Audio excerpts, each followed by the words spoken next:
Pendant les vacances de février, une dizaine de jeunes danseurs sont ici au théâtre de Longjumeau pour participer à une nouvelle édition de Tendance pilotée par la chorégraphe et vidéaste Amel Odia.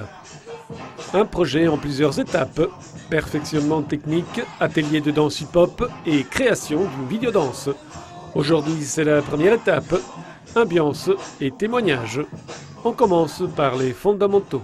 Toute personne qui danse, qu'elle soit noire, blanche, jaune, bleue, violette ou peu importe la couleur en fait, la danse était un moyen de communication universel. Oh, ça fait du bien d'être là parce qu'avec les études, tout ça, il n'y a pas beaucoup de temps pour la danse, donc ça fait du bien de venir et de retrouver toute cette ambiance-là.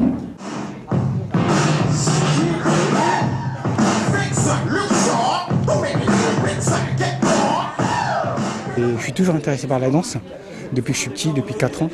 Et ça s'est toujours bien passé et j'ai toujours voulu apprendre en plus.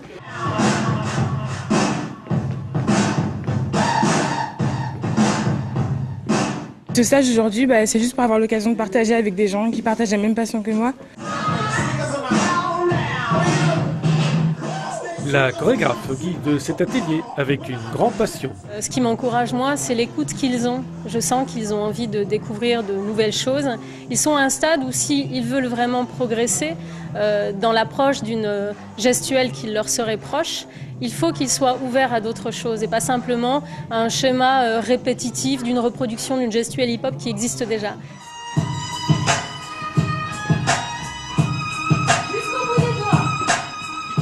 Motivation réciproque avec des danseurs qui pour la plupart ont déjà participé à d'autres éditions de Tendance. Ici on apprend à développer notre gestuelle, donc moi qui suis plus freestyle c'est un gros avantage. Et après on apprend à créer des chorégraphies avec des partenaires, un peu en improvisation et ça nous permet de bien travailler pour ce qui est de la mémoire et tout ça.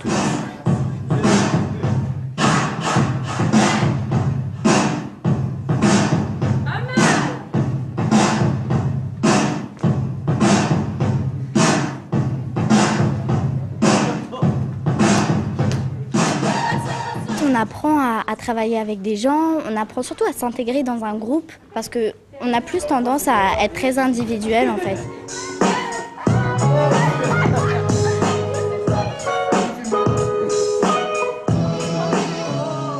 Alors, le plus difficile pour moi, c'est toujours les mouvements qui vont au sol, ensuite se relever. Parce qu'il faut avoir une bonne coordination avec les jambes, savoir quand il faut tourner, quand il faut poser, quand il faut se relever sans blocage, sans avoir du mal à se relever. Et pour faire progresser les jeunes danseurs, une méthode bien rodée. Ma méthode à moi, c'est de partir du connu, de ce qu'ils savent faire, de formes de mouvements qu'ils connaissent, pour ensuite les emmener vers un peu plus de subtilité au niveau de la perception du corps. La chorégraphe aide les jeunes danseurs dans ce parcours de dialogue et d'échange réciproques. Quand on danse, on entre dans un espace qui est vierge de tout et c'est à nous d'en faire quelque chose, je pense. Donc, c'est aussi ce que j'essaye de leur transmettre, que c'est soi comme dans la vie quotidienne, c'est un peu de moi que je délivre de la vie quotidienne, mais il y a aussi plus que moi quand je suis sur scène et quand je danse. J'offre à voir quelque chose qui est au-delà de moi, qui je suis. Allez, surprends-toi, Messi. Fais des trucs que t'as pas l'habitude de faire. Et enlève ta casquette, on n'a pas besoin. Montre tout ton regard un peu. Vas-y, balance-la. Ouais. La suite de ce projet pendant les vacances des Pâques, les jeunes, avec Amel, auront le plaisir de dessiner la chorégraphie et de composer une œuvre de vidéodanse avant de continuer le bilan de cette étape.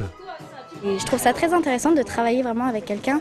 Finalement, c'est très enrichissant parce qu'on apprend vraiment sa gestuelle et ça donne de l'énergie et de la motivation en plus, quoi.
Le projet Tendance est réalisé ici au théâtre de Longjumeau grâce au contrat urbain de cohésion sociale dans le cadre de la politique de la ville subventionné par la préfecture de l'Essonne.